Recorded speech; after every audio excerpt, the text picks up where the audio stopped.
IG Dattatray Karale बंदुखरातला गुरु मानत होते. लैंगिक शोषणाचे पेनड्राईव्ह आयजी कराळे यांनी गायब केले असा आरोप तृप्ती देसाईंनी केलाय.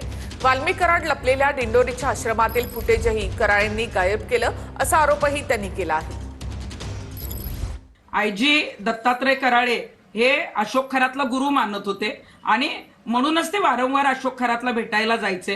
जेव्हा जेव्हा अशोक खरातचे कारनामे समोर यायला लागले, महिलांचं लैंगिक शोषणाचे पेनड्राईव्ह समोर येणार होते, तेव्हा जे जे लोक ते समोर आणणार होते त्यांच्यावर गुन्हे दाखल करायचे, पेनड्राईव्ह गायब करायचा, हे सुद्धा काम आयजी दत्तात्रय कराळेंच्या माध्यमातून डिसेंबर 2025ला याआधी झालेलं आहे.